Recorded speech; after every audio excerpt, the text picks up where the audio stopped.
আসসালামু আলাইকুম এভরিওয়ান। পদ্মা আড়ালে সবাইকে স্বাগতম। দেশ ও দেশের বাইরে যেখান থেকে আমার ভিডিও দেখছেন আশা করি সবাই ভালো আছেন। আলহামদুলিল্লাহ আমরাও ভালো আছি। আজকের ভিডিওটা রান্নাবান্না দিয়ে সাজিয়েছি। তেমন কিছু কোনো ঘরের কাজ আপনাদের সাথে দেখাতে পারিনি। আসলে নিজেও অসুস্থ।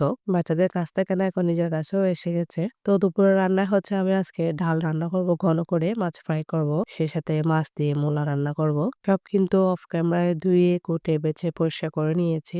দেখতে দেখতে রমজান চলেও আসতেছে। কখন যে একটা বছর সময় চলে গেছে বলতেও পারি না। সময় চলে যাচ্ছে আমাদের জীবন থেকে, না আমাদের হায়াত আয়ু কমে যাচ্ছে তাও জানি না। চুলায় হচ্ছে আমি ডাল বসিয়ে দিচ্ছি। তেলের মধ্যে হচ্ছে আগে রসুন দিয়ে দিয়েছি। তারপর হচ্ছে পেঁয়াজ পাতা, তারপর আদা দিয়ে দিব। দিয়ে ভালো করে লবণ দিয়ে নেড়ে ছেড়ে দেবো। এই ঘন ডালটা না বাচ্চারা একটু বেশি পছন্দ করে পাতলা ডাল থেকে। আর সেজন্য হচ্ছে ঘন করে ডালটা রান্না করা হয়। তো এখন হচ্ছে আমি ডালটা দিয়ে দিচ্ছি। দিয়ে হচ্ছে নেড়ে ছেড়ে বসিয়ে দেবো। দেখা যায় কি অনেক সময় চিন্তা করি কোনো কাজ করব না। তবুও যে করতে হয় ছোট, ছোট কাজগুলো থেকে যায় অনেক সময় দেখা যায় আজকে রান্না করব না প্ল্যানিং করি। বাট তারপর দিন সকালে দেখা যায় আবার রান্না করতে হয়। তো চুলায় ডাল বসিয়ে দিয়ে আমি হচ্ছে ভাতগুলো রাইস কুকারে বসিয়ে দিচ্ছি। আমার মনে হয় চুলায় রান্না ২ টা বসিয়ে দিয়ে রাইস কুকারে ভাতও বসিয়ে দিলে না সময় একসাথে ৩ টা কাজ হয়ে যায়। রান্নাও হয়ে যাচ্ছে, ভাতও হয়ে যাচ্ছে, সময়টা বাঁচে। যেহেতু বাসায় সবাই অসুস্থ তো চটপট ভাবে রান্নার কাজটা সেরে নিচ্ছি। সেক্ষেত্রে হচ্ছে মাছগুলা একটু লবণ, মরিচ, হলুদের গুঁড়া দিয়ে মেখে নেব ফ্রাই করার জন্য।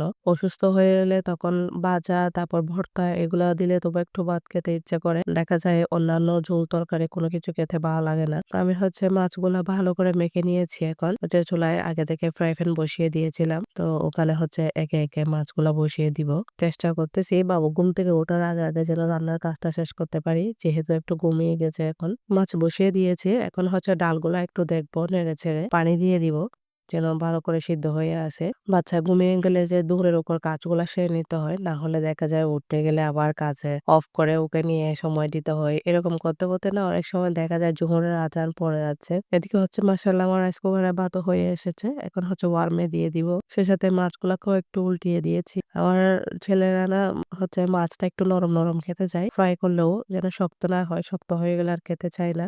দেখুন মাশাআল্লাহ ডালও রেডি হয়ে গেছে। এখন হচ্ছে ধনিয়া পাতা দিয়ে দেবো ডালটাতে। এভাবে ঘন হলে আমার বাচ্চারা একটু বেশি পছন্দ করে ডালটা। ও পাতলা ডালটা না ওদের নাকি মানে কেমন জানি লাগে ভাতের সাথে। সেই সাথে হচ্ছে বেসিনে অনেকগুলা ধোয়ার জন্য জমে গিয়েছিল ওগুলো ধুয়ে নিয়েছি আমি। এদিকে হচ্ছে গতকালকে চিকেন কাবাব বানিয়ে নিয়েছিলাম। ওই কাবাবগুলো হচ্ছে আমি এখন ফ্রিজ থেকে বের করে নিয়েছি। এখন হচ্ছে একদম শক্ত, শক্ত হয়ে গেছে। চাইলে বক্সে বা জিপলক প্যাকেট আছে না ওগুলাতে ভরে রাখতে পারেন রমজানের জন্য। তো আমি হচ্ছে আমার এই বক্সগুলোতে ভরে নেব যতটুকু দরকার। ইফতারি আইটেমগুলো আসলে রেডি থাকলে না ইফতারের সময় ঝামেলা হয় না। বাচ্চারা কি খাবে বা কি বানাবো?